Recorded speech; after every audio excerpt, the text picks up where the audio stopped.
Då har vi kommit till Pole som är ett finländskt företag och då står jag här med en av grundarna. Hello. Hello. And which bike is this? This is Stamina 140 and it's a special components for the show. So we are the booth with beast components with the wheels, saddle, the handlebars and intent for the fork, stem, shock. And then trick stuff, which is organize the whole thing, and trick stuff makes the world's most powerful brakes at the moment. Nice, and this bike is also available in a long travel version, isn't it? Yes, we have a 180, which is also here, and 180 is the bike that our enduro race team has been riding. We got some top 10 results in EWS. And then there is the machine that we tested earlier, and that's what's the travel on that one? Machine is 160, 180, so 160 in rear, 180 in front. So Stamina 180 is 180, 180, and 140 is 140, 140. But 140 you can build 140, 160, but the Stamina 180 is 180, 180 because it's already in the top. So like you can see there's 200 millimeter downhill fork on it, but like we don't really support that yet because on downhill fork you need to check if the crowns are working, because there's some clearance things you need to work out. But yeah, the machine is 160, 180, and 180 Stamina came out from. We could just keep going. Yeah, the 180 came out from the idea that I was in Whistler with a machine, and I thought that I can actually build more travel, which is still good to pedal, and have more. When you have more travel, then you can ride longer days downhill. The Whistler is really rough, you know. Yeah, and so what's really unique about this bike is the manufacturing process. Yes. Tell us a little bit about that. Well, we cancelled our.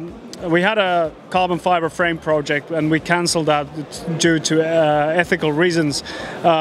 You can check it from our website. There's tons of material about that.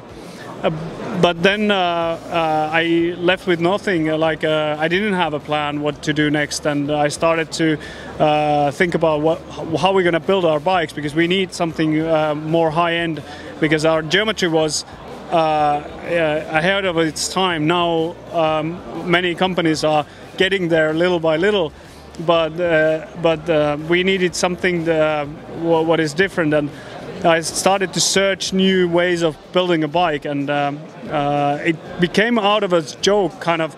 I was thinking about bonding like a big chunk of head tube to tubes, and then one guy at CNC shop said that because it's so big part, why don't you machine the whole thing? And I was like, well, that's interesting. And then I started studying it, how we can bond two pieces together, and we started putting more effort in, and machine is still bolted.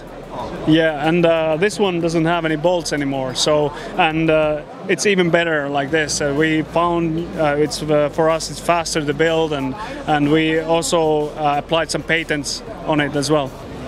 Nice. And is there any plans for a shorter travel bike than 140 as a machine bike, or is that only for the Evolink?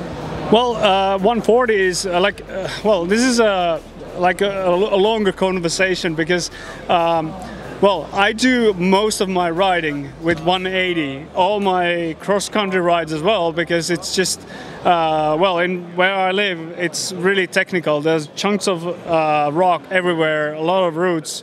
And even though I have 140, I tend to go with 180 because it's like a magic carpet on top of them, and I can generate more speed. And some of our customers have been attending to XC races with a machine as well, and they said it pedals so good. It's a little bit heavier, but it pedals so good that they have done it. So 140 is actually sold with cross-country setup. So basically, it's a lot lighter, and it pedals so good. It climbs really good. We don't necessarily see that there's need for a shorter travel, but a lot of people are still asking for it. So it's more like a decision whether we go that way. We need to find something else first. Like I mean, there needs to be some kind of reason why we're going to do it, because 140 is really capable XC bike. It's not the maybe in the lightest if you put you don't put really expensive parts on it. So for example, this one is really light if you just lift it up. The beast components are like yeah, I felt that it was almost like a cross-country bike that I have at home. And the welded frames will be the Evolink and the hardtails, and then you will have the machined ones as they are right now, basically, and the downhill bike maybe. Yeah, the downhill bike is on the process. I have already the whole 3D model of it, but we are still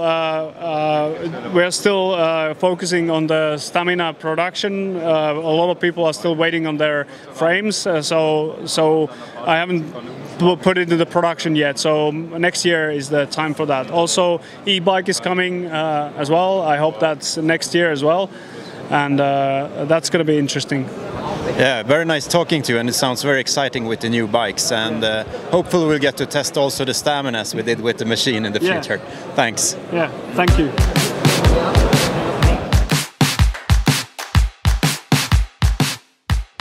Nu är den här videon slut. Vi tar fler klipp från Eurobike här uppe, och glöm inte att prenumerera på vår YouTube-kanal. Den hittar du här nere.